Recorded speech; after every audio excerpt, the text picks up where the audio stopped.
to listen to the officers' presentations and the public speakers before debating the issues and coming to a decision on the items on the agenda. I'd like to remind all members and the members... Hello? Feedback. Southdown National Park Authority members have a primary responsibility for ensuring that the authority furthers the national park purposes and duty. Members regard themselves first and foremost as members of the authority and will act in the best interests of the authority and of the park, rather than as delegates representing the interests of their appointing authority or any other interest groups. During this meeting, you may find members using their tablets or phones. Please be assured that this is to review background information, such as the local plan, maps or plans of the application under consideration, or other associated planning documents. To minimise disruption, would you please switch your mobile phones to silent? And can I remind members and officers to speak clearly and directly into the microphone? Thank you. So we'll go straight on to the agenda now. Item 1 is apologies for absence, and I have apologies from Daniel Stewart-Roberts, Paul Bevan and Antonia Cox. Declarations of interest. Does anybody have anything they'd like to declare? Andrew. Yes, I'd like to declare a public service interest as a member of Harting Parish Council because item number 11 on page 47 of our agenda dealing with the SIL application which we are considering is in Harting Parish, but it's nothing to do with the Parish Council. Thank you. Robert. I'm slightly unclear about item 7 because clearly it has a whole set of different grants for SIL which we are approving, many of which are in both East Hampshire and Hampshire, which I represent. So I'm unclear whether I need to make a public service announcement on that basis or not. And I guess that all the other authority members need to make the same applications if indeed I do. It's unclear. We aren't making decisions, we're just approving something. So I'm just querying whether we should be making such a declaration or not. Becky? Yeah, I think the best position would be to make that declaration as a public service interest. In which case, there must be a number of other people who also have the same interest. Janet and Gary. Okay. Sorry, Chairman. I also have the same declaration because several of my parishes in my county council division are represented. Thank you. Okay. Alan? I must say I haven't spotted that any of these are in my patch, but were there to be any, I would just in case. Indeed. And Gary, the same. Anybody else? We can make that across everybody. Okay, thank you. The minutes of the previous meeting held on the 10th of July, may I take those minutes as read, or does anybody have any comments they wish to make? Okay, thank you. I'll sign those in a moment. Update on previous committee decisions. We have a few. Rob?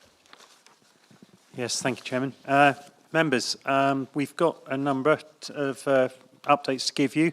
You will recall back in May we considered a lawful development certificate application for use of land in Edburton for campsite for no more than 60 days. And the recommendation was worded such that if the appropriate assessment on the Habitats Regulation assessment actually came to the conclusion that it couldn't be confirmed that it wouldn't have an impact, that we would go along the route of refusing that application and the assessment.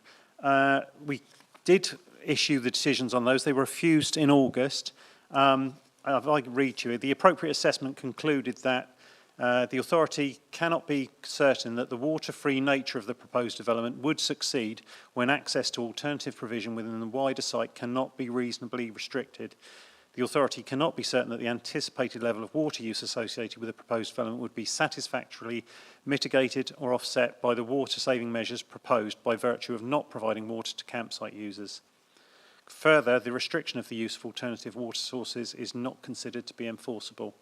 That was in liaison with Natural England that conclusion was reached, and therefore the applications were there was an objection to the assessment and the lawful development certificate was refused. In terms of other updates, if you remember back in July we considered the Singleton oil field. The decision was issued the following day. There were no legal agreement associated with that, so that was issued the following day.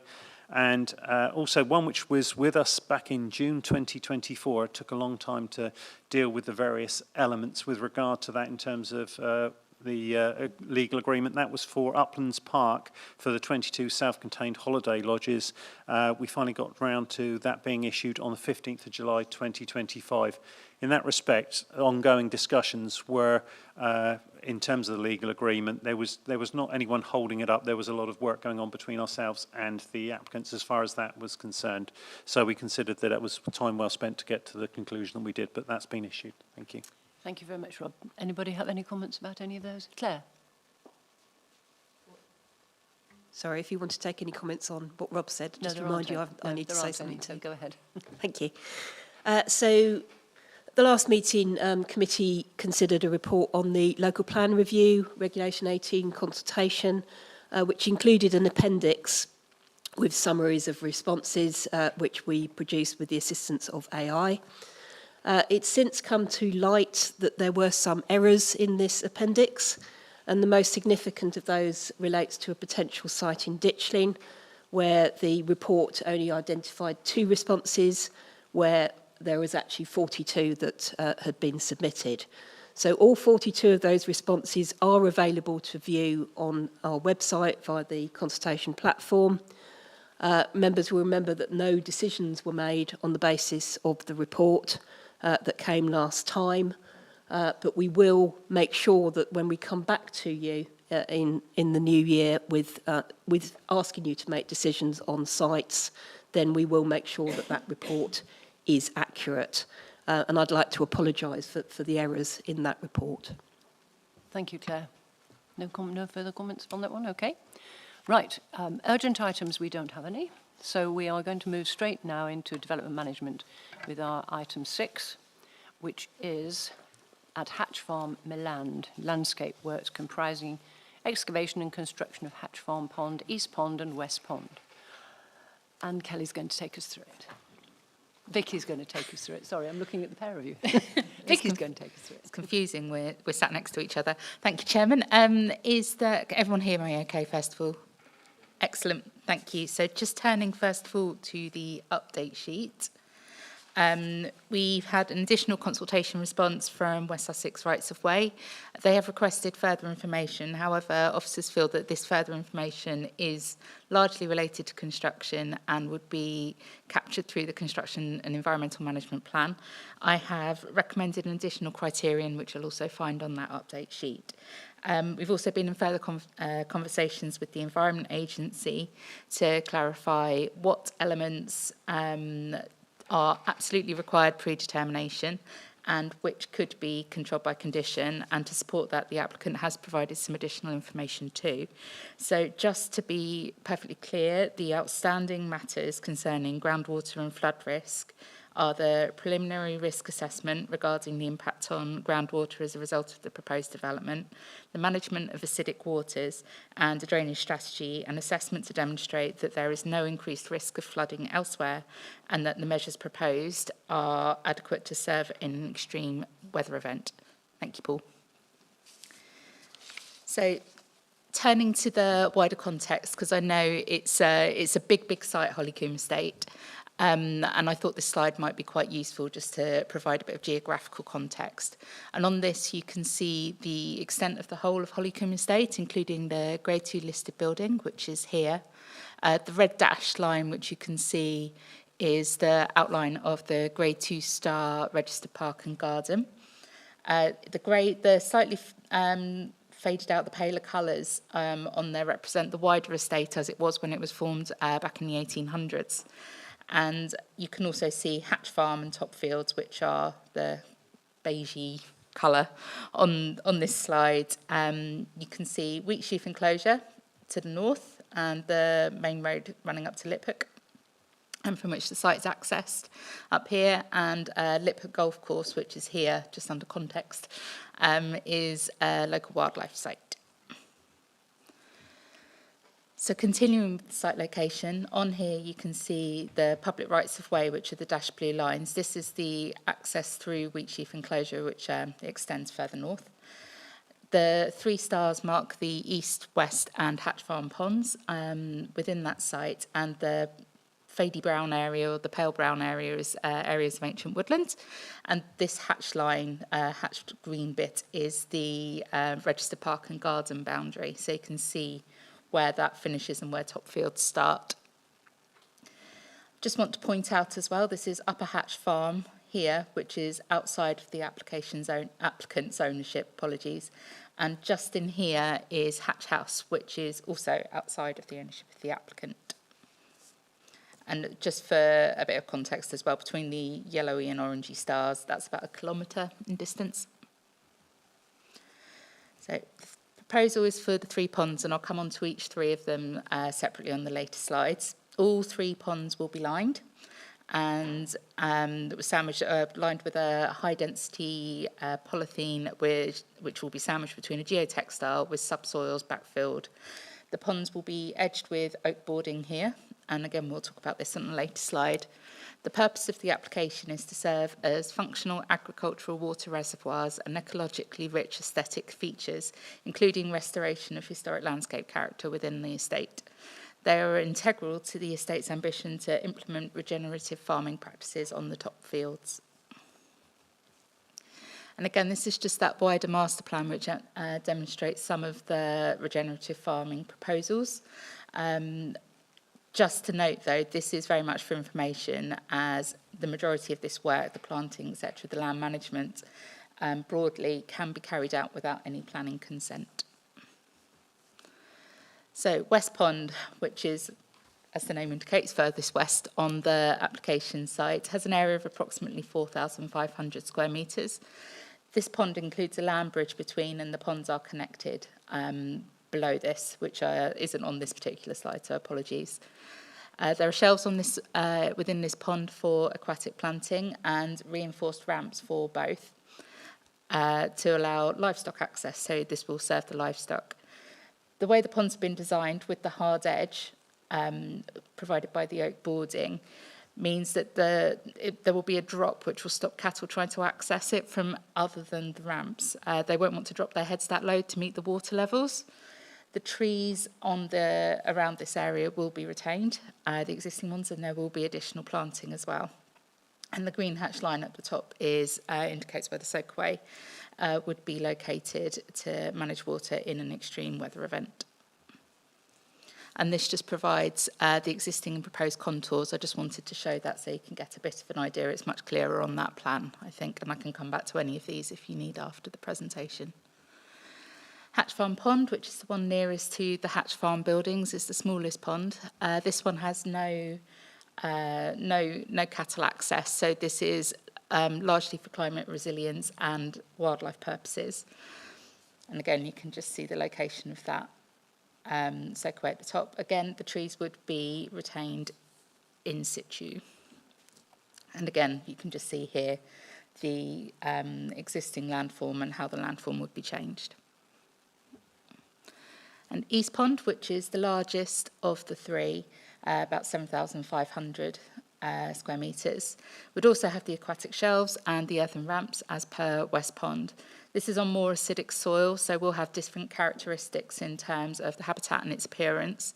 And the southern end here is approximately 40 metres from the ancient woodland that you saw on the earlier slide. This is where the access track is also brought further away from the woodland to the north. This will sit on a raised bank, which you can just see down here. And that will be formed with the soils excavated from the pond, and so will not impact soil quality in the proximity to the ancient woodland, which sits above this slide. And again, you can see the contours here and where the pond fits within the existing topography. So turning to the key issues, the pond and the track works are part of the wider master plan as per the earlier slide. Whilst being closely related to the wider landscape and the agricultural management aspirations, the proposed development stands alone on its own merits. There's no requirement, officers feel, to tie the land management proposals to the operational developments subject to this application. And you will have noted that there have been a number of third-party representations which have largely been concerned with the construction stage of development. Officers feel those can be appropriately resolved through the Construction Environmental Management Plan, which has been mentioned, and that is quite a lengthy condition recommended. And other matters that aren't dealt with that were raised by the third parties within the presentation are also covered in the officer report. So we're just trying to focus on these three critical key issues. So in terms of landscape character and visual impact, as you've seen from the earlier slides, the ponds have made use of the natural depressions within the existing topography. This has helped minimise earthworks.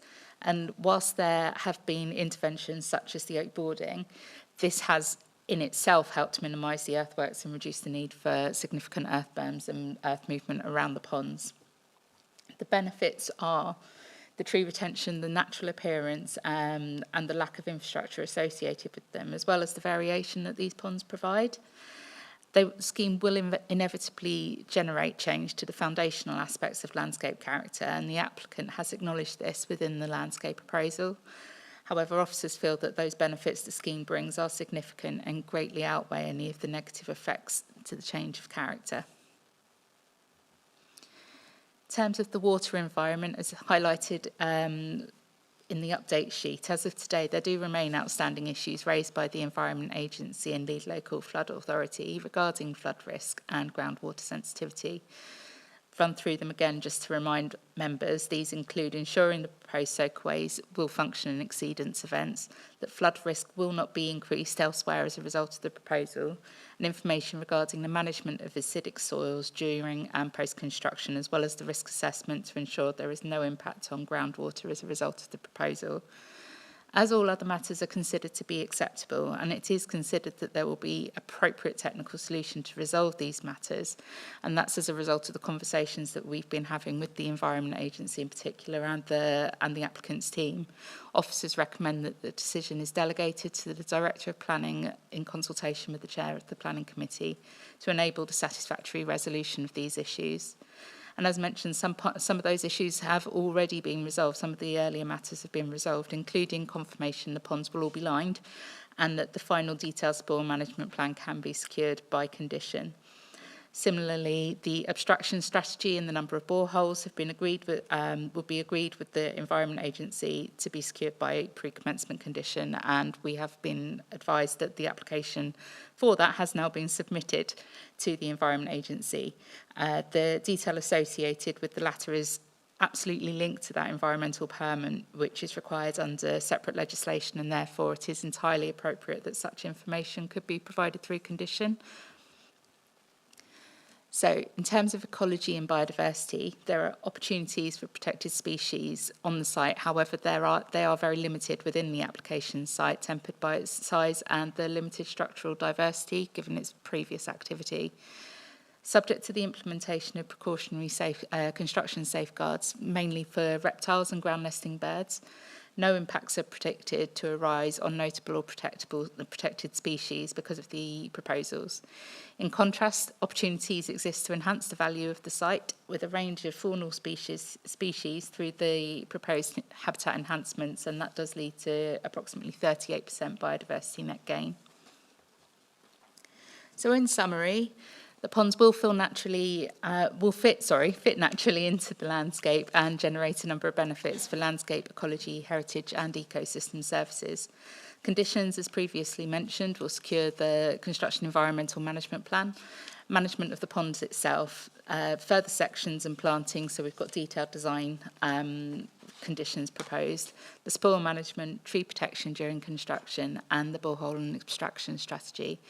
It may be that further conditions are required as a result of the continued discussion to resolve those technical issues regarding flood risk and groundwater, and we have got room for that within the recommendation to recommend these or include these.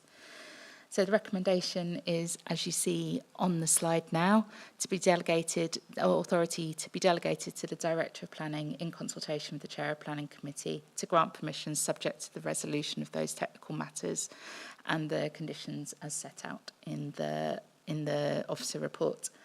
Thank you. Thank you very much, Vicky. So we have some public speakers now. We have no public speakers against this application, but we have 2 speakers in support. And the first one is Luke Smith, who's the planning agent for the application.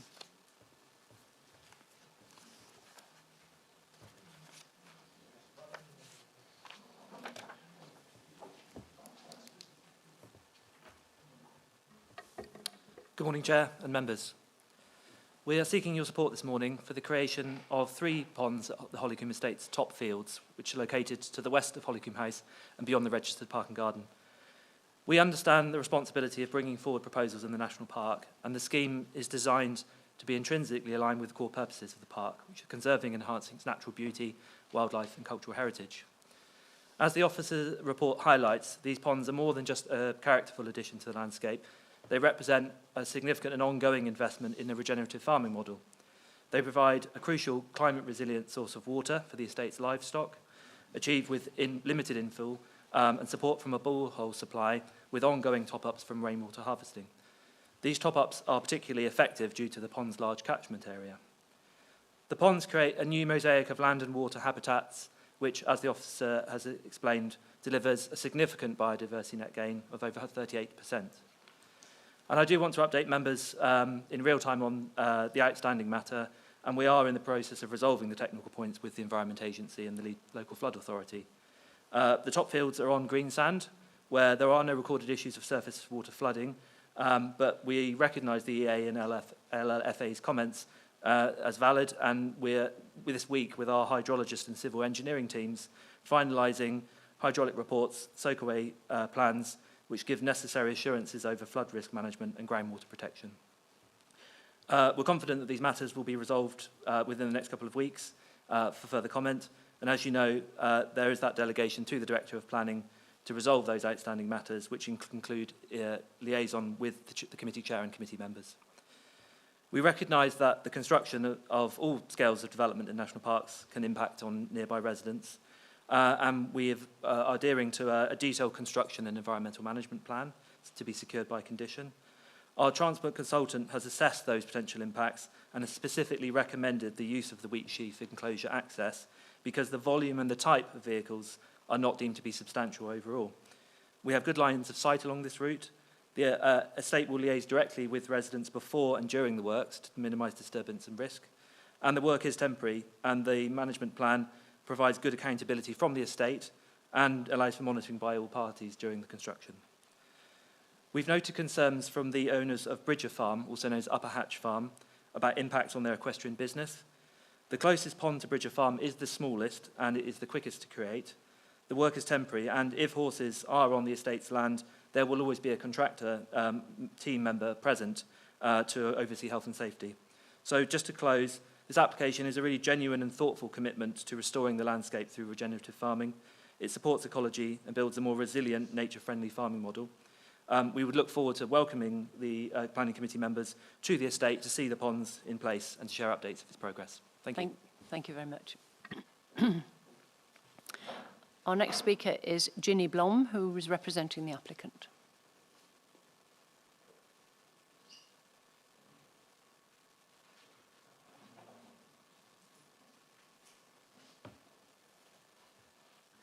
Good morning, Chair and members. I've got 3 points on the ponds. The first is ecology and biodiversity. The ponds are one of the UK's richest habitats, more biodiverse than rivers or streams. 3 ponds on the Hollycombe estate will provide stepping stones for wildlife, linking existing habitats across the South Downs. They'll support amphibians like frogs and newts, dragonflies, birds, and rare acid heathland and aquatic and plants. By holding water in the landscape, they reduce and capture runoff, protect soils, introduce new aquatic and riparian habitats, and improve water security for the Hollycombe estate. In addition to the 30-year habitat monitoring and management commitment, a detailed estate management plan is in place to ensure the ponds are maintained as rich habitats. The second point, regenerative farming and landscape character. Importantly, they reflect the tradition of dew ponds across the Downs, a historic feature reimagined for modern regenerative practice. In doing so, they strengthen the landscape character that the South Downs National Park is here to protect. These ponds are a central part of Hollycombe's regenerative farming vision, farming that restores soil, boosts biodiversity, and works with natural systems. They provide drinking water for the grazing livestock, which play an integral role in regenerative farming. Ponds improve soil moisture, recycle nutrients, and support beneficial insects that help with the natural pest control. The third point, community and park purposes. Approving 3 ponds shows the park authority's support for landowners who are aligning with the park's statutory purposes, conserving and enhancing natural beauty, wildlife and cultural heritage, and promoting understanding and enjoyment. Thank you. Thank you very much. So that concludes our public speakers. So members, it's now over to you. Who would like to start? Andrew. I would like to do a couple of points of clarification. The depth of these ponds, obviously there's been an indication of the volume of them, but also the way that the 2 west ponds are joined with one another, because my understanding is that they're at different depths and they're not linked by an overflow, but by some other means. Vicky, would you like to respond to that, please? Brilliant, thank you. I've turned it on, haven't I? I'm just going to flick to the right slide, so bear with me. So the depth of the West Pond, the deepest point is 4.25 from the proposed ground level. And I'll come back to this one. Apologies, I haven't got the section that runs north-south, and that's a real error on my part, so I'm sorry, Andrew. But yeah, there is a pipe between the 2 that links them. And you can see that indicated on this slide. I'm pointing with my pen, which is just genius, that links them here. It's that dashed line running under the land bridge. Hatch Pond is the deepest of the 3, so it's smaller but deeper, so that's 5 metres at its deepest point. And then East Pond is 3.5 at its deepest point, so that's longer, bigger and shallower. Thank you. Andrew, do you want to come back? Firstly, apologies for not noticing that, the depths, that is, but thanks for the clarification. But I think this difference in depth between the 2 ponds, because the natural inclination of water is to flow to the lowest point, and can we be told how, if those 2 ponds are at different depths and they're linked by a pond, how the water in the top pond isn't going to join the water in the bottom pond and land up at exactly the same level? Because I think the idea is that the top pond of those 2 is going to be at a higher level than the other. And I anticipated there's some sort of channel, between the 2, so that it overflowed, and the land bridge, there was a bridge over the land bridge, but is that the case or not? There's a pipe between the 2, but how does that pipe function? I mean, obviously, this is being in some ways possibly semantics, because it's not going to have a direct landscape impact, but it'd be very useful to know what we're making a decision about. Okay, Vicky, can you just clarify that for us, please? Yes, and I will go back to the slide again, just for reference. Oh no, I will use this one. So this southern pond is the higher of the 2 ponds. And there is, like I say, there is a controlled circulation, so there's a controlled circulation pipe between the 2 ponds, so that it will be possible for it to be managed through by humans as well. So the pipe will come, it will be open if it needs to be closed, it can be closed. So it can manage the levels between the 2 if need be. So if the top pond's getting overfilled or the bottom one isn't, it can speed it through. If the bottom one's really full, it can turn it off as well. And then we've got the soakaway alongside that as well. So yeah, it runs under, like I say, it runs under that. I haven't got the exact dimensions of the pond of that pipe, but that's something that is part of the conditions for the construction. Okay, thank you. Janet? Far away today. Yeah, I looked at looking at this. I didn't have any big problems, which I think you and the planning officer will be able to sort out.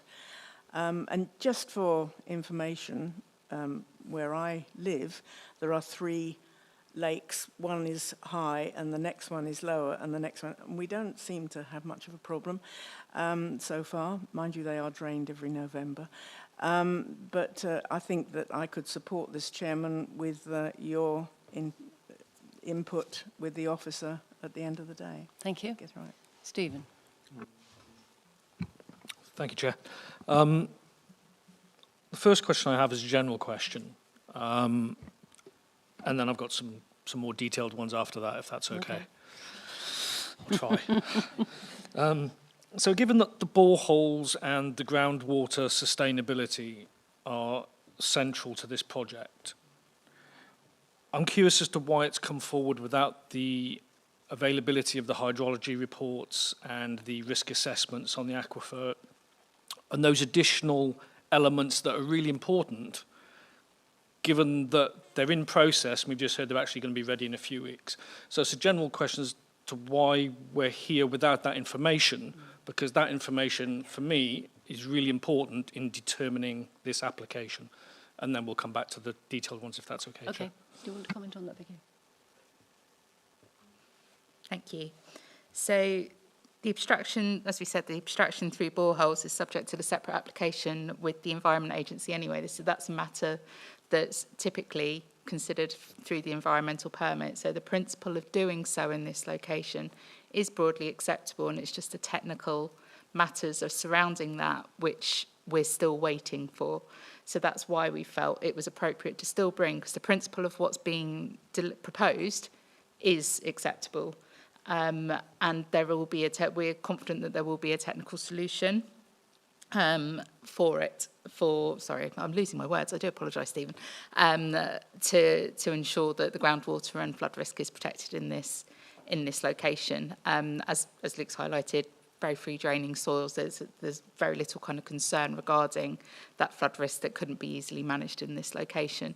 And in terms of the groundwater, and I might ask Ruth just to kind of confirm that I'm right on this, it is about the pollution of the groundwater that is the biggest concern. It's not the actual abstraction in this instance per se that is of principal concern for officers, because it is an aquifer, it's not a source protection zone. And in which case the lining of the ponds, etc., goes a long way to kind of helping reduce that concern too.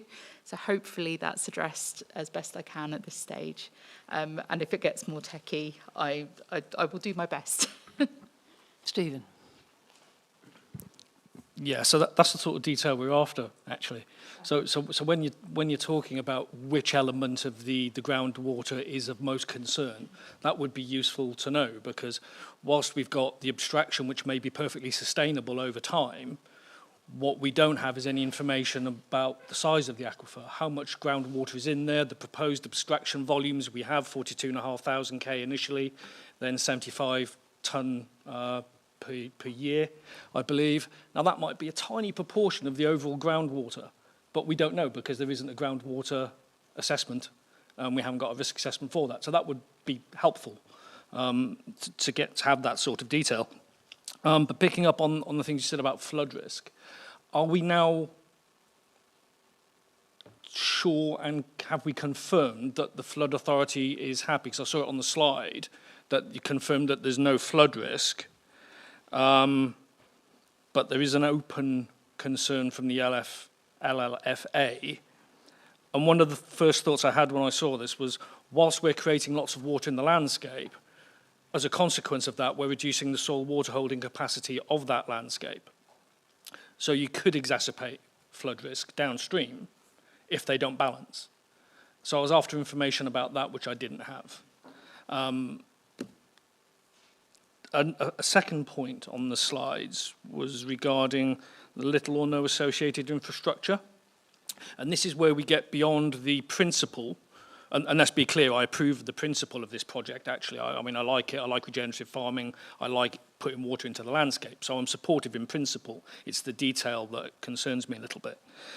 So when we say there's no associated infrastructure, okay, in principle, we can let the EA will deal with the groundwater issue.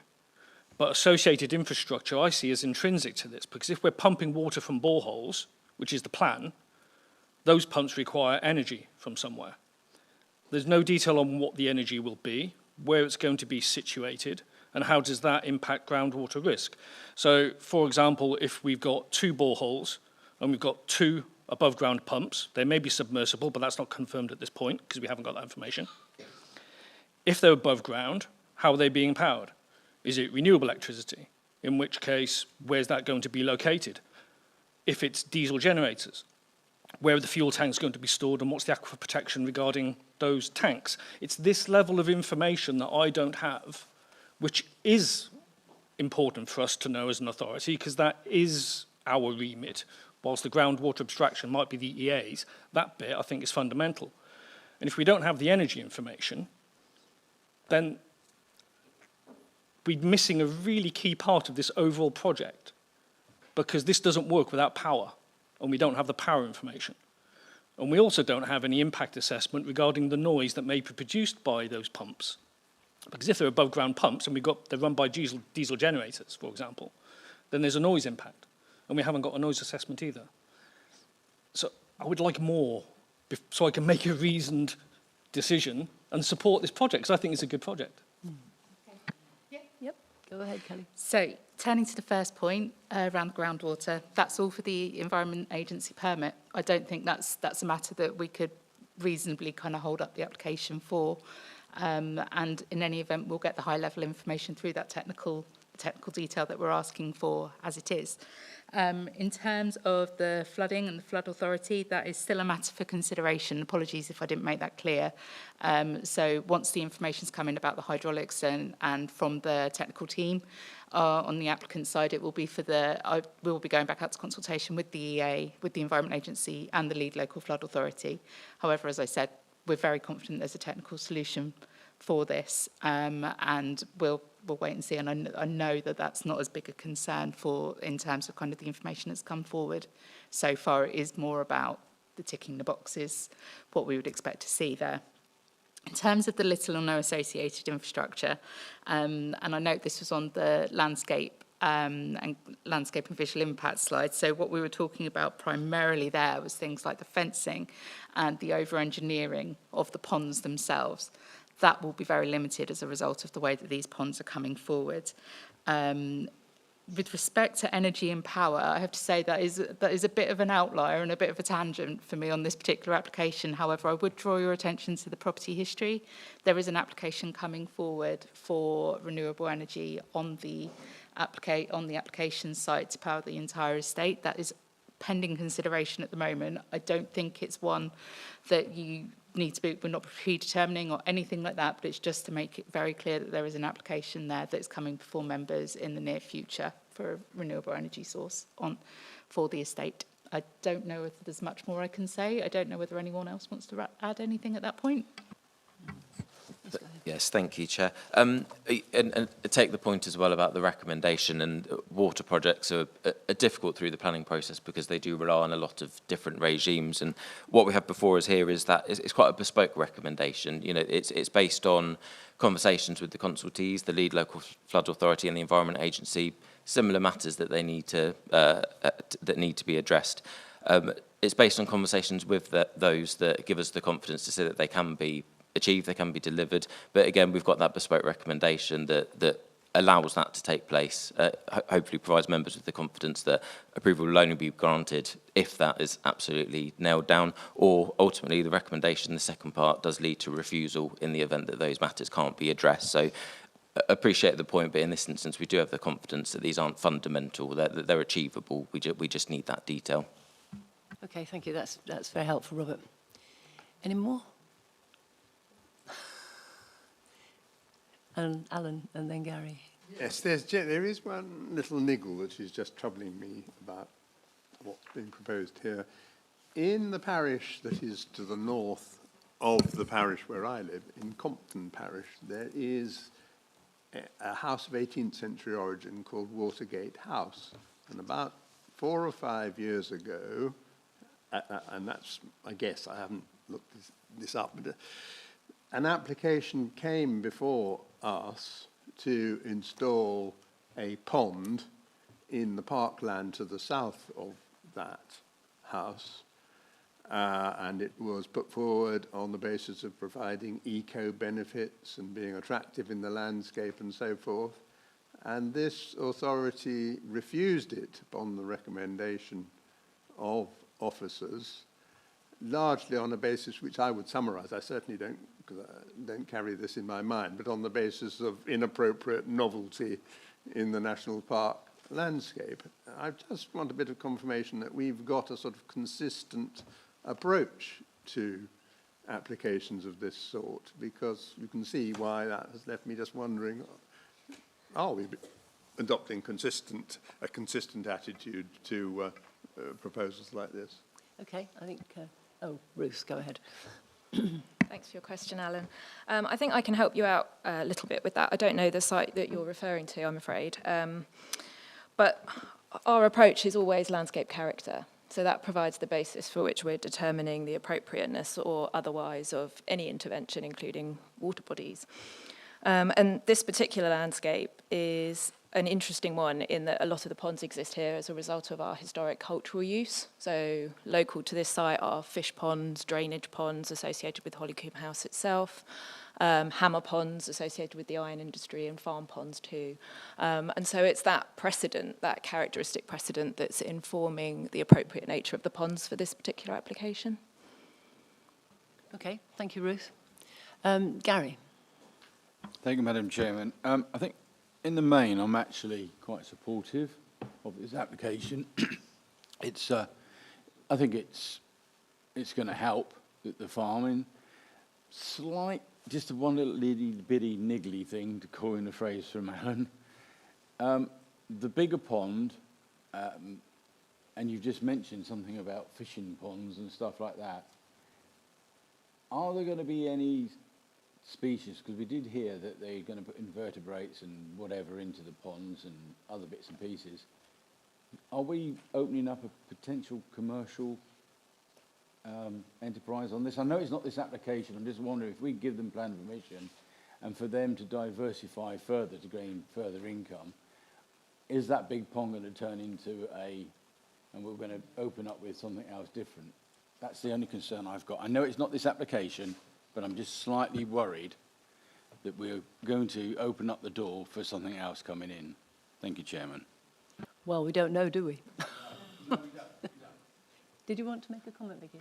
I can just make the comment that there are no species being added. It will be left to naturally diversify. And also that we have got the recommended condition 17, apologies, that states it shall at no time be used for commercial or recreational fishing. Thank you. That's very clear.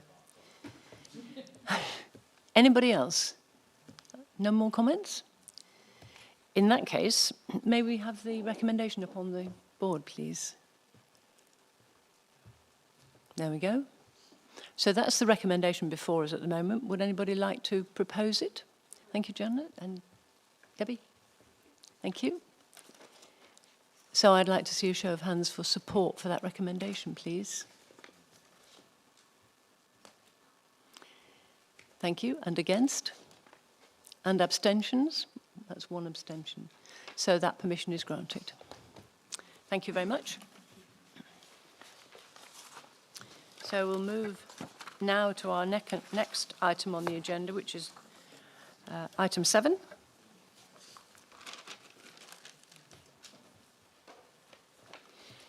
Which is to approve the infrastructure business plan and the spending of the 2024-25 community infrastructure levy receipts.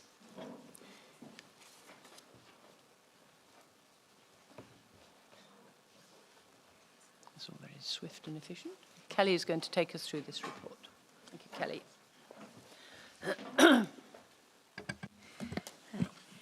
Thank you, Chair, and morning, members. So this is what I always say, the nice bit of your job. So today you're here to approve the infrastructure business plan, but more importantly, the spending of the SIL receipts that we received in the last financial year. Before I get into the presentation, though, I'd like to draw members' attention to the update sheet. You will see that We've actually been contacted by the Lavant River Walkway project. So this is one of the projects that we're currently recommending you take back the £10,000 you allocated to them back in 2019 because the project hadn't progressed. Since the publication of the planning committee papers, officers were contacted to be told that contractors started on site this week. It's unfortunate because, as you know, Nikki in particular goes to great lengths to ask people to keep us up to date with what's happening. We contact them, and obviously we had alerted them to the fact that their money was now at risk and that what the recommendation to you today would be.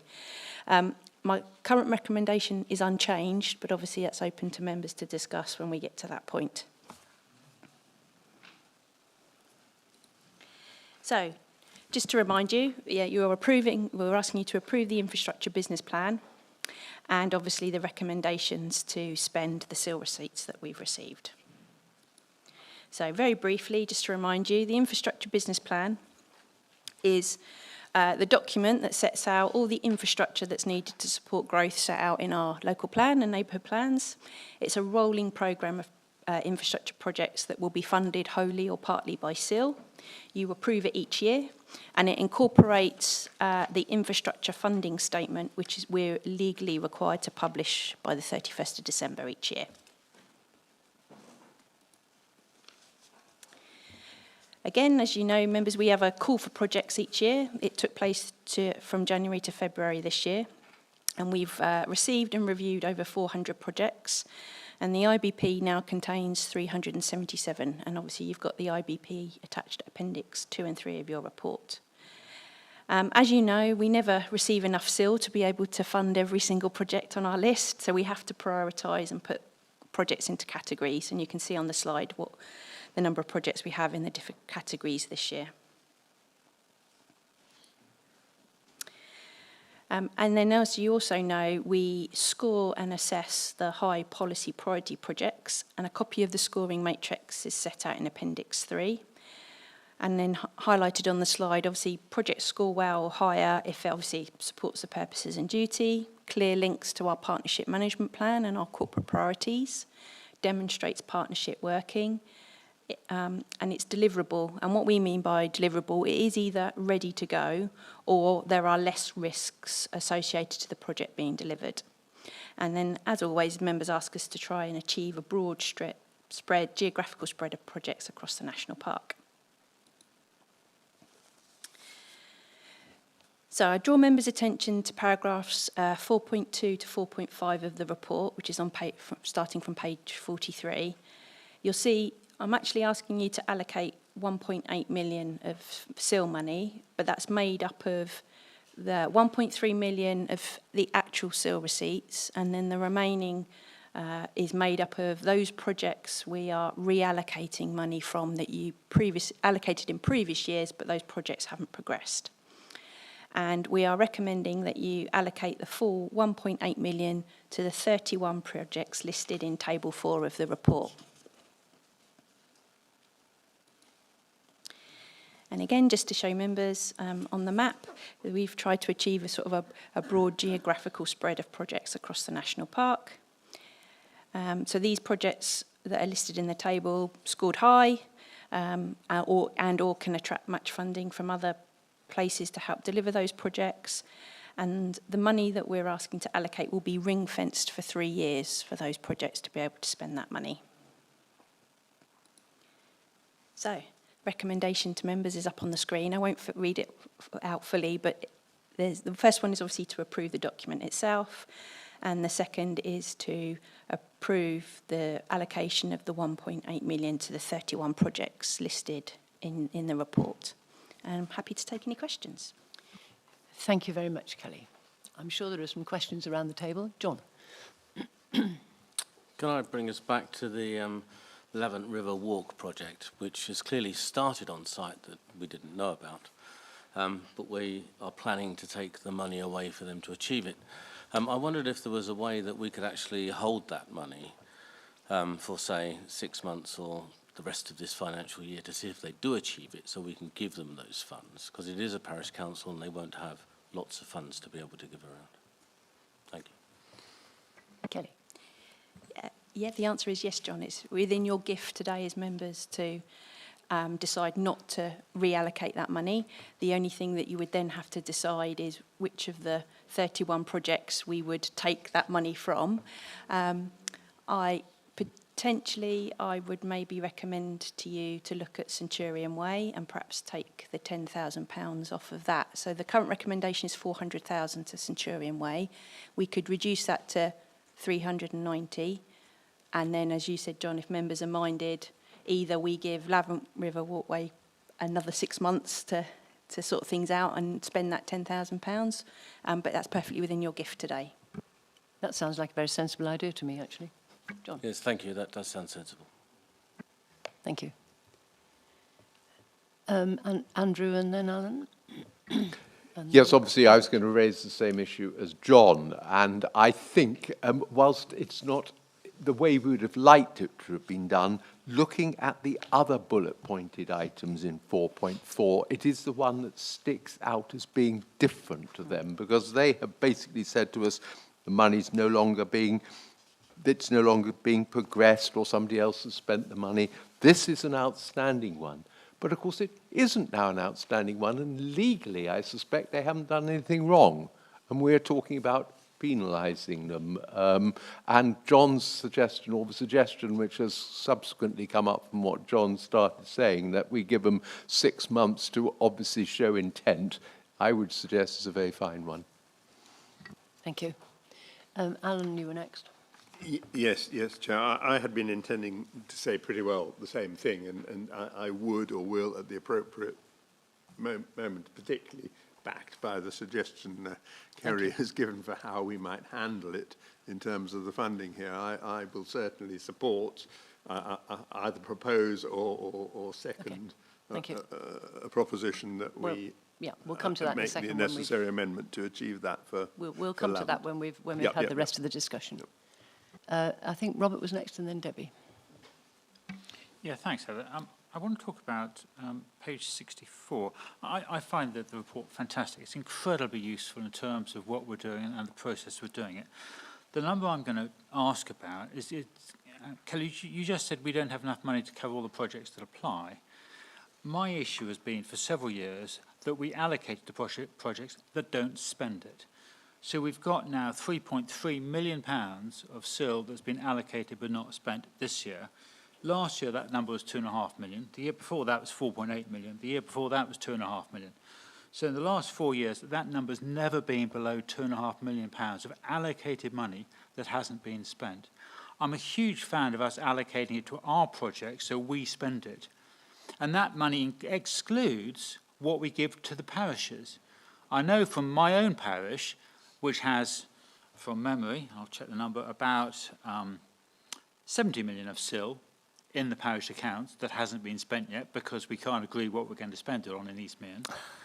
And I'm sure Eastmearn is not the only one. If you think that Eastbourne, which is a tiny parish, has 130,000 of SIL given to it over the last couple of years. Parishes have volunteer councillors, part-time clerks, giving them large sums of money, doesn't get allocated. So my point is we have all this money in the system and we say every year we can't fund the people that apply, yet within the system we have lots of money that has been allocated but not spent. And I think we've got to try and find a way of solving that dilemma. I know we've got to give it out to the parishes that have neighbourhood plans, but if they don't spend it, and we've got other projects that could have spent it, and we've got allocated to projects, and again, they haven't spent it, we've got to find a way of spending that money rather than leaving £2.5 million on our balance sheet. It's just not an efficient way of getting the money that is sitting there out to all these applicants who've got projects to spend it on, and we haven't been able to get that money spent. And I think it's a structural issue for us as a body to think, how do we get that money spent in a better way, rather than every year sitting here and saying there's £2.5 million allocated but not spent, and it's actually much more than that because more's in the parishes. I'm sure Kelly's got something she wants to say about that. We have had this discussion at the workshop previously, but I'm sure she wants to say it again. Go ahead, Kelly. Yeah, hopefully, Robert, I anticipated a question like this, so this is why the slide's up on the screen, just so you can understand, members can understand when they hear the word SIL reserve and they see the 7.9 million in that figure, what it's actually made up of. If I can just touch on the neighbourhood seal element first, that isn't included in the 7.9 figure because that money is paid directly to the parishes. They have 5 years to spend it, Robert, and we can't do anything about that time period. They are allowed to. In terms of, we do constantly contact the parishes. Nikki sat next to me as part of her role to help encourage them to spend it. And in fairness, I don't think we've got very much money that's at risk from that 5 year. And that's just the nature of the system, I'm afraid. Turning to our money, if I can phrase it that way, and this is what hopefully this slide shows, it's a bit of an accounting issue. So you're right, our SIL reserves say something like 7.9 million, and I'd just say this is a caveat because this is the figure taken from June. 1.8 of that million isn't actually in our bank account. We haven't received that money. It's the way, when development commences, we issue what's known as a demand notice, and that's for the total amount of SIL money that could be payable. And for accounting purposes, that is classed as money we will get. But there's 1.8 million of that we might not ever get because there's appeal routes, schemes can change. So there's that element of it. You can see on this slide there's about, well, at the time in June, there was 4.2 million, which you'd previously allocated. It's still within its 3-year period to be spent and hasn't been spent yet. Just as an update, I think we're down to now 3.5 million, because since June and today, obviously more money has been spent. And then you can see the other slice of that pie is the money you're being asked to allocate today. So that's the 1.3 in terms of SIL receipts we've received and the clawback we're taking. So hopefully that provides a bit of clarity around money that's technically or not technically in our bank account. But then, yes, I also agree with you that in terms of parishes and others coming forward with projects that are deliverable, that's always going to be a challenge in terms of resources. Debbie, I think you were next. Thank you.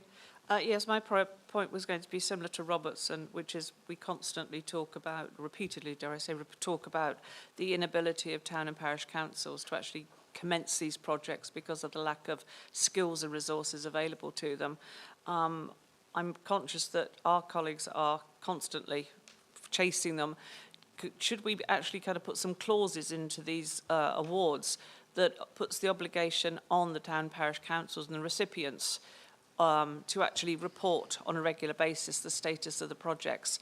Because whilst I'm supportive of extending the grant to the 10K, my concern is that, you know, really they've missed the boat. So, you know, because of poor communication, the communication should be coming back, you know, when we're asking them for status and updates. So do we need to beef up that obligation on them to do so? Thank you. I'm sure there's going to be a comment. Thank you. We do ask for an annual report each year, so I do chase all of the parishes and ask for that report is filled in. Whether they actually provide it to me is a different matter, but I do chase as best as I can for an update. They are supposed to report on their spending every year before 31st of December, but it can be difficult to get the response back to me. So is there not a prerequisite for them to deliver that report? Otherwise, we will be withdrawing the money. Yeah, so there's two elements. There's the parish payments, which is the 5-year rule, which you can't, I'm afraid, do anything about that. Obviously, when we then allocate our money, if I can put it that way, yeah, at the moment you've agreed that money is ring-fenced for 3 years to allow them to deliver that project within 3 years. It is within your gift if you wanted to change that, or equally put in other measures. I would just obviously raise an issue of caution. I think 3 years is a reasonable period because we do know the time it takes for them to get contractors, finalising all the consents. So generally, I think 3 years is a reasonable period, but it is within your gift if you wanted to change that. I don't think we're suggesting that we change the 3 years. I think we're suggesting that we're not getting satisfactory feedback on a regular basis to confirm for us that they are actually making an attempt to spend this money. That's the issue, isn't it? Yeah, we can definitely, as Nikki said, maybe we can chase every 6 months. But equally, we would appreciate your help in contacting your parishes to remind them that they're sat on this money and they need to be letting us know how they're spending it. You're right, we just need to get that communication out there. Seems a bit waffly to me. Janet. Thank you, Chairman. It seems to me a conversation that we have every year when we start looking at this. Just a slightly different tact. I think it's great. And the South Downs National Park, ever since it was formed, has been looking to get a good name in the communities that it covers. And this is one jolly good way of doing it. Yes, it might not always work as we'd like it to work and at the speed that we'd like it to work at. But I know with the parishes that I look after within the park, they do their best to spend this money, and I've noticed 1 or 2 that I've got in my division this morning. I think we do a good job. It gives us a good reputation for actually helping the communities to do things that are important to us and them. And so I'm very happy with the way we go forward on it.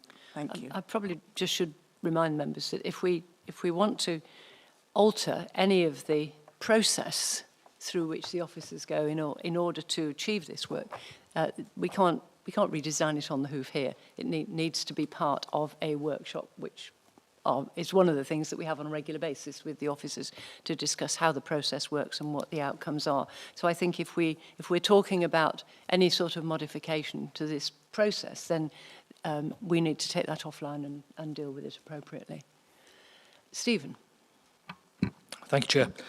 Yeah, just on that point, I think rather than sort of increasing the chasing, if a project has been allocated funds and they don't provide the information, then we should be considering letting them know that we're likely to take that funding back. And you're right, I think it should be on a workshop agenda in the future. Yes, absolutely. I would fully support that. One point on the 3-year statement. Now, is that 3 years to commence project or complete project? Because obviously they're 2 very different things. And before we go on to that, regarding River Walk in Lavant, I didn't sleep last night, so I might be a bit grumpy. And I'm being less generous than my colleagues around the table, I think. I think we should. I mean, it's 6 years when it was originally ring-fenced for 3. Something of a coincidence that they've started this week, I feel. And I'm wondering whether the funding could be rescinded. However, allow them to reapply or provide details of the delivery plan that they currently have, given that they've started, to reassure us of the delivery deadline. And if it's within 6 months, then okay. As a kind of halfway house between the 2, let them have it or take it back, maybe that's a compromise. But I'll leave that open for discussion. Thank you, Chair. Yes, I think that's broadly what John was suggesting, that we could ring-fence this money for them, but require them to give us a bit more information about what's actually going to happen in that 6 months and then make a decision. Andrew. Yes, several points arising from this. I still think unless we can prove that they've done something wrong, maybe we are concerned about what they've done, but I don't think they appear to have done anything which they haven't gone past the date, it seems, because we were recommended today to withdraw it, but today is today and they started previously, so we might think it's a bit, but it's not wrong. The other 2 points I wanted to raise is we've got concerns about not getting the feedback from the parishes when we ask for it. Are they legally obliged under the legislation, the national legislation, to provide it? Or is it something we wish them to do? Because if it's something they're legally obliged to do, that's another matter. But they're getting this money on condition that they are seen to be managing it properly. And this is one of the means that they're managing it. And I think, therefore, I know from my experience, there are some parishes who are very good at sending the returns back. There are obviously others who are not. And so I think it's not a case of us having to rewrite the rules at another meeting. It might be a case that the rules are already there and they're not being followed properly. But something completely different to consider is we've not only have we got these various applications that we're looking at today, but a great long list of things which have gone in the future in the report.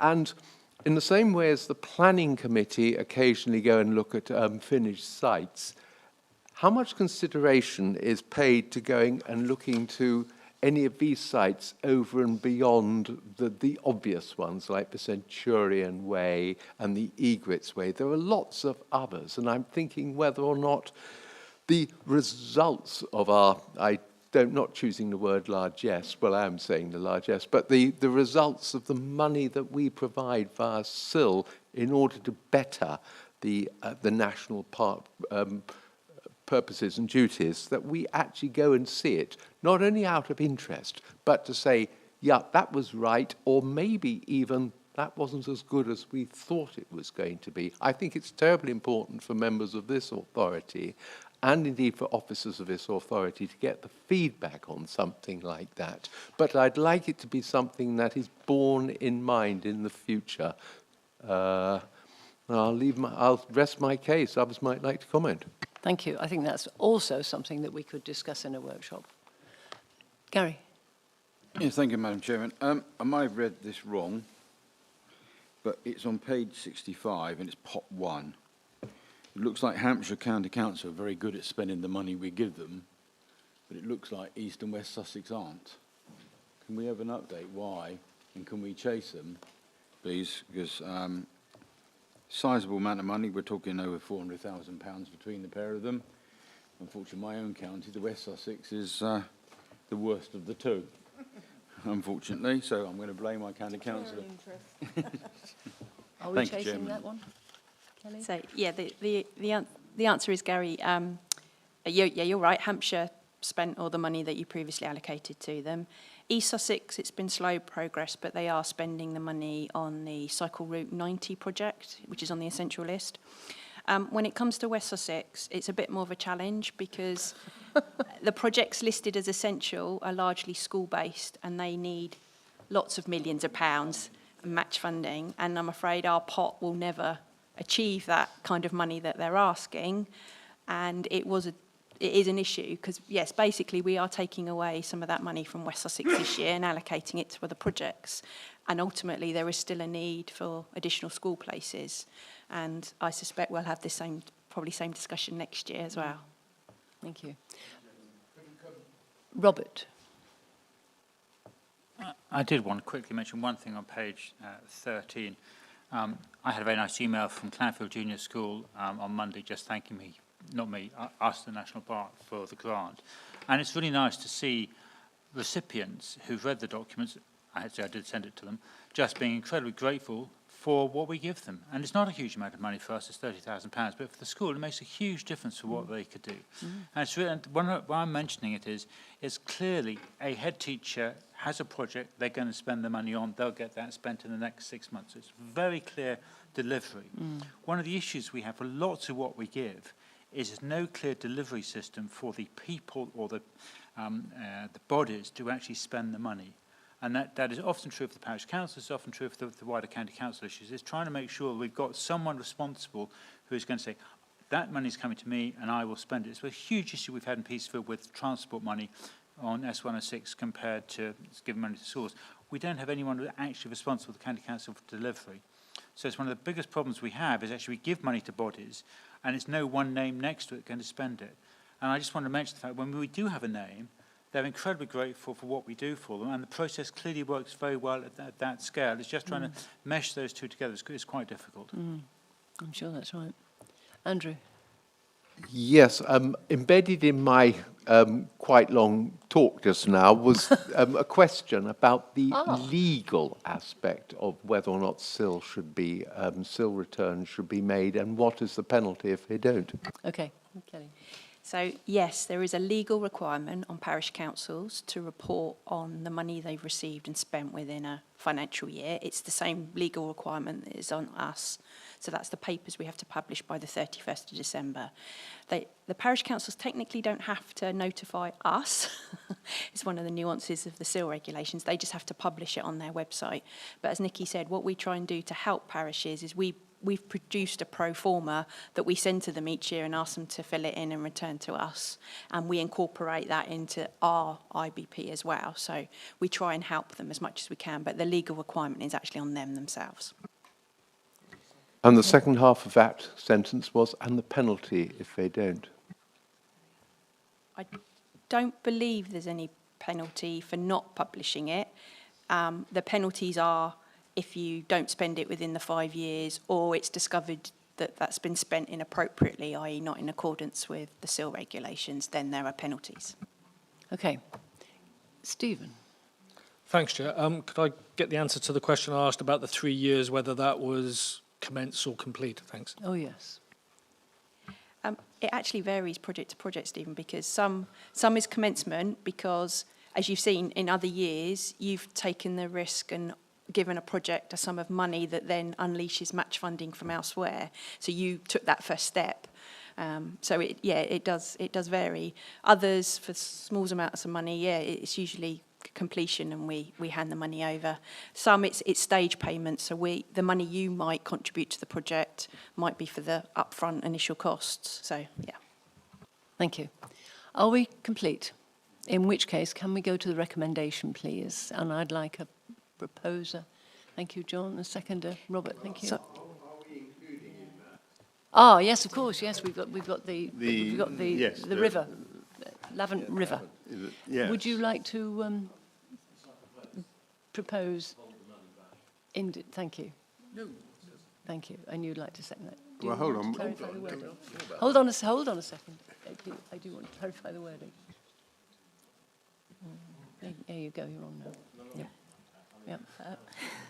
I was going to suggest, John, something along the lines of the recommendation as on the screen there, subject to the ring fencing of the £10,000 payment to Lavant River Walk for a period of X months. I don't know whether you want 6 months. 6 months, and an associated reduction, if necessary, of Project 1 in Table 4, which is Centurion Way.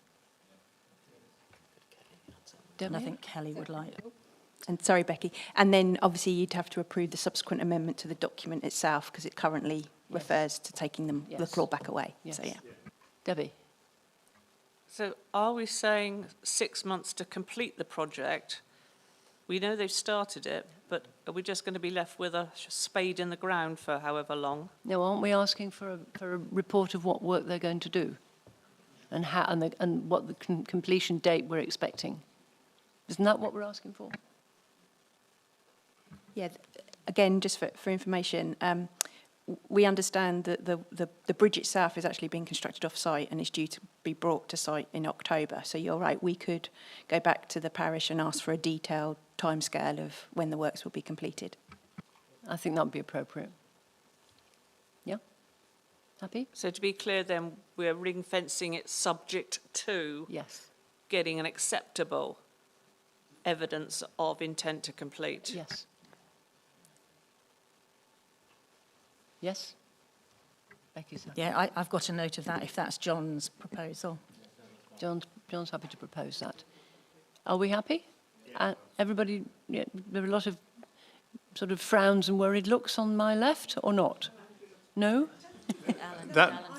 Right, I thought I okay. heard you say it was started, and I would hate to see it started and never finished, if you see what I mean. Yes, absolutely. Can I just confirm, sorry, Alan, did you second that proposal then? Yeah, okay. Right, so we've got a proposer. We have a proposal and a... My concern is, Chair, that until we had made the decision today that they couldn't do it, there was nothing stopping them from going ahead and doing it. And that is what we are we're getting a bit confused about, I think. They've done nothing wrong to date. We're not confused at all. And no, but we've suddenly said, oh, they haven't done it quite in the way we'd like to do it. And as it was on our recommendation to prevent them using that money, we shall therefore complicate matters. But I think we've got to bear that in mind. I do understand that we we have got to ensure that that money is spent. But I think we've got to be certain that, as far as I'm aware, they've done nothing wrong. They've done everything according to the book, even though it's taken them a bit longer than we would have liked, and in consequence we were going to withdraw that right today. But as you rightfully say, they've jumped ahead of us. But no, that's not the point. Becky, do you want... Kelly? Somebody wants to say something? Oh, yeah. Just hang on a second, Alan. Just to clarify, Andrew, you allocated that £10,000 back to them in 2019, and that money was ring-fenced for 3 years. We've subsequently, in the preceding years, come back to you and said, there are issues, they're trying to resolve it, we're not taking the money away yet. But this year, we had no feedback, things still hadn't progressed, so that's why the recommendation to you this year was to take that money back. And it was through the publication of the committee papers that we got informed that the works had started. So they had been informed we were going to take the money back, and that's what's happened. And then obviously you've had the debate and decisions. So now we've had a debate and we've got a proposal to deal with that situation. Yeah. Alan? Yes, all I was going to say is, well, I think I understand where Andrew Jackson was coming from. I think we've dealt with that by the amendment we put forward. And if there was arguably some element of just bringing down the guillotine in a way which could be argued to be inappropriate, I'm not sure that's right. We have dealt with that by what we have now proposed. So I don't have the concerns which my friend Mr. Jackson Thank you. was expressing. Okay, so let's go to this the amendment is now within the recommendation, and that's been proposed by John and seconded by Stephen. Anybody confused about what's going on? No? Good. May I have a show of hands, please, for the recommendation, including the amendment? And that's unanimous. Thank you very much. So that is permitted. Thank you. Thank you, Kelly. That concludes the meeting, ladies and gentlemen.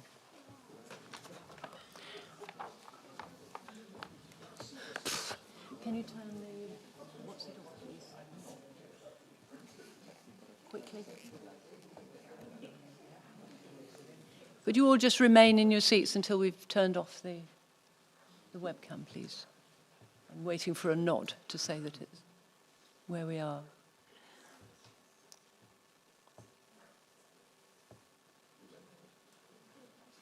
Who's...